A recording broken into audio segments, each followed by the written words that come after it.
This December's graduating class will be represented by Mr. Joey Levin.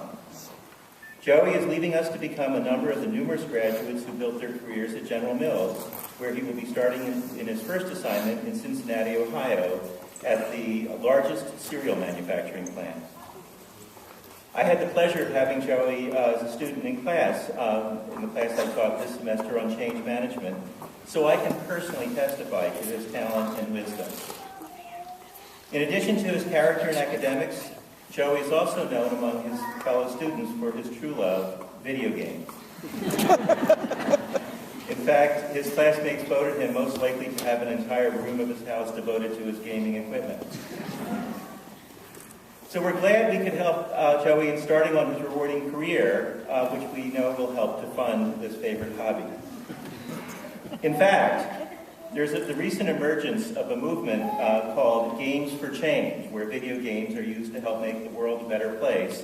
So perhaps with his passion for HR and employee engagement and his passion for video games, maybe from Joey we'll see the next video game on employee engagement. So without further ado, I give you Joey Levin.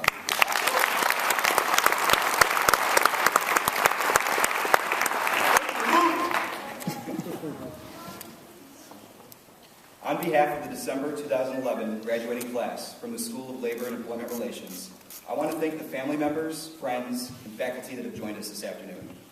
It's hard to believe how quickly the past few months have gone by, but today marks the end of our graduate school careers. Today is a time to celebrate our accomplishments, but it's also an opportunity to reflect on our futures. The School of Labor and Employment Relations, or LER as it's commonly called, is well known and respected in the field, thanks to the talented faculty and students who go here.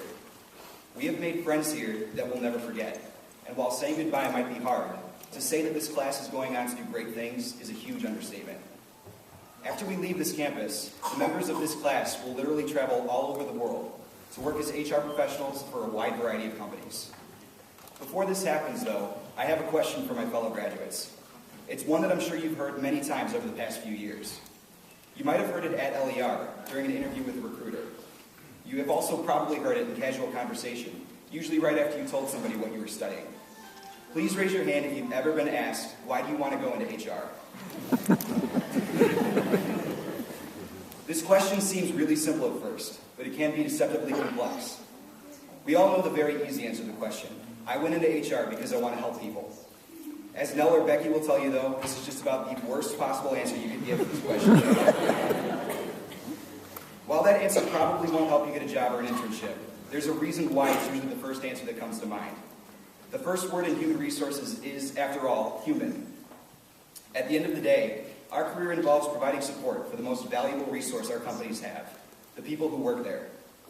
Each and every day we go to work, we have an opportunity to make a positive influence in the lives of our employees, and this is the reason why HR is such a rewarding career.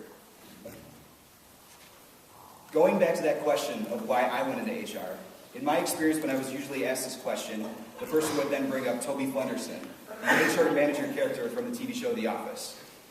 Given the popularity of The Office, Toby is probably one of the more mainstream perceptions of what HR professionals can be like. For those of you who are not familiar with the show, Toby's desk is located in the back corner of the office behind closed doors, out of sight for most of the rest of the cast. Oftentimes you only see Toby during episodes when he's responding to an HR-related problem that's popped up in the office. Toby represents the perfect negative stereotype that the public can have of HR, one that is withdrawn and only visible when responding to a problem. Therefore, my challenge to this graduating class is to break this stereotype. From now through the rest of your professional careers, strive to be better than Toby Flenderson. During your careers, always think back on that question. Why did you want to go into HR? And remember that the best answers are often the simplest ones.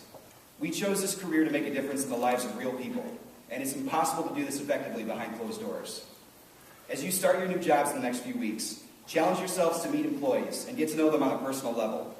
We are a social group of people, so let's use that strength to make ourselves approachable as possible. Our professors and teachers have given us the tools and knowledge that we need to be successful in our careers. But to really make a difference, we must remember the importance of a personal touch and why we chose this career in the first place. And so, before we walk across the stage and formally accept our degrees, I ask you all one final time, why did you go into human resources? Congratulations to the graduating class. Best of luck to you all.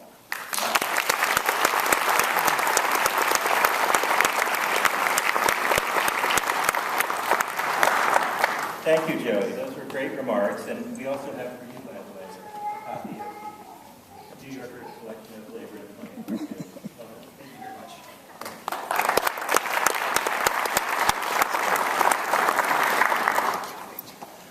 Now I'd like to make a brief announcement.